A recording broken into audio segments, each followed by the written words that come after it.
Right now, somewhere in your pocket, your phone is buzzing. You haven't looked yet, but some part of you already wants to. That urge feels modern. It feels like a flaw of the digital age. But the real answer is far stranger. That urge is at least 2 million years old, and it didn't come from a screen. It came from the savannah. Think about the last time you checked your phone for no reason at all. No notification, no message waiting. Just a small, automatic reach into your pocket. Why did you do that? Most people blame willpower. Some blame the apps themselves. Both miss the actual mechanism running underneath. Your brain isn't broken. It's doing exactly what it evolved to do. To understand this, you have to go back further than smartphones, further than computers, further than writing itself. You have to go back to a small, vulnerable primate living in unpredictable grassland, surrounded by threats it couldn't see coming. That primate didn't survive by relaxing. It survived by scanning, constantly, reflexively, without being asked to. Psychologists call this behavior information foraging. The term was popularized by Peter Paroli and Stuart Card, researchers who studied how humans and animals search for useful information in the same way animals search for food. Your ancestors foraged for berries, water, and signs of predators. Their brains rewarded them with small hits of dopamine every time a scan of the environment turned up something useful. Notice a rustle in the grass. Dopamine. Spot a fruiting tree. Dopamine. The reward wasn't the object itself, it was the act of discovering something new. This is the part most people get wrong. Dopamine isn't a pleasure chemical, it's an anticipation chemical. Neuroscientist Wolfram Schultz demonstrated this directly in the 1990s, recording dopamine neurons in primates and showing that the biggest spikes occurred not when a reward arrived, but when its arrival was uncertain, not guaranteed, not random either, just unpredictable enough to matter. Does that sound familiar? A notification might be nothing. It might be something important. You don't know until you look. That uncertainty is the entire engine. Your phone didn't invent this mechanism. It simply built a delivery system fast enough and frequent enough to fire it thousands of times a day. For most of human history, the rate of new information arriving from the environment was slow.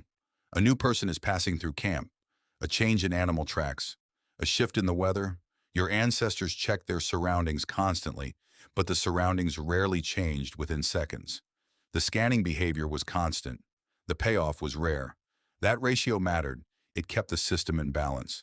Then something happened that no human nervous system had ever encountered before. The rate of potential reward collapsed from days to seconds.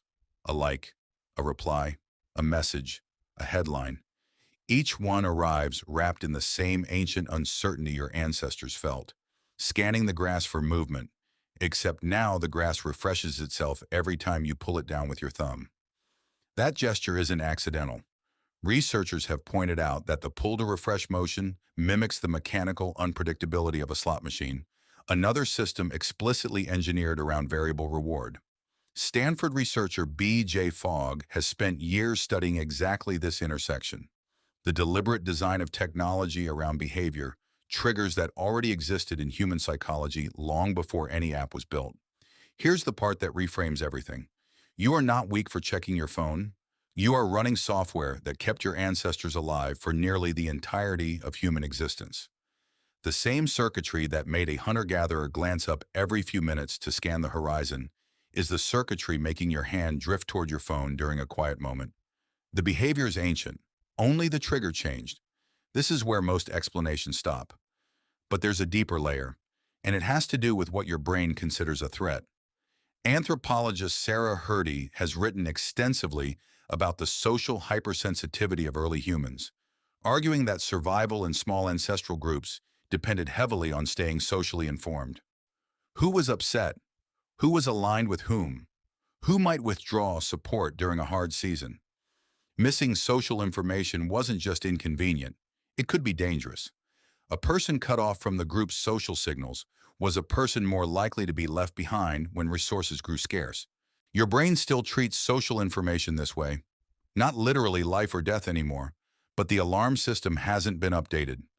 A missed message can trigger a flicker of unease that feels disproportionate to its actual stakes, because the system evaluating it is calibrating against ancestral consequences, not modern ones. You feel the pull to check, not because the message matters that much, but because not knowing used to matter that much. So picture two scenes side by side. One, an early human pausing at a clearing, scanning the tree line for movement, ears tuned to any shift in sound. Two, a person at a red light, glancing at a dark phone screen for the third time in 2 minutes. Different centuries, different stimuli, same circuit firing underneath. Now here's the twist that makes this even stranger. The constant scanning behavior was never meant to be continuously rewarded. In the ancestral environment, most scans turned up nothing. That's actually what kept the system healthy. Long stretches of nothing, punctuated by rare moments of something. Your phone breaks that rhythm entirely. It manufactures novelty on demand, supplying small rewards far more frequently than anything in the natural world ever could. The system designed for scarcity is now operating inside abundance, and it has no built-in mechanism to recognize the difference. This is why simply trying to use more willpower rarely works for long. You're not fighting a bad habit in the way you might fight nail-biting or procrastination. You're fighting a survival mechanism that correctly identifies novelty and uncertainty as worth investigating, applied to a device that has been engineered, often very deliberately, to generate novelty and uncertainty on a schedule no natural environment ever produced. Researchers studying behavioral design, including those who have worked directly on the technology side, have described this overlap candidly. Tristan Harris, a former design ethicist at Google, has spoken about how attention-based products are built using the same psychological principles as slot machines, precisely because those principles are the most reliable way to generate repeat engagement. Not because anyone is evil, because the underlying psychology works, and it has worked long before any of these companies existed. So what do you do with this knowledge? Not guilt. Guilt assumes the behavior is a personal failure, and you've just seen that it isn't. What's more useful is recognizing the shape of the trigger when it shows up. The phantom buzz, the reflexive reach, the flicker of unease at an unanswered message. None of that is a weakness. It's an ancient alarm system, still wired for a world that hasn't existed for thousands of years, doing exactly what it was built to do in an environment it was never built for. Some researchers studying digital behavior recommend deliberately reintroducing scarcity, things like turning off non-essential notifications, removing apps from the home screen, or scheduling specific times to check messages, essentially recreating the slower reward rhythm your nervous system actually evolved to expect. It isn't about eliminating the urge. You can't delete 2 million years of wiring with a settings menu. It's about giving the system a rhythm it can recognize as safe, instead of one that keeps it permanently alert. Tonight your phone will buzz, or maybe it won't, and you'll feel the pull anyway. When that happens, you won't be a person with weak discipline scrolling through a glowing screen. You'll be a hunter, standing at the edge of a clearing, scanning the horizon for movement, doing exactly what kept your ancestors alive. The clearing just happens to fit in your pocket now.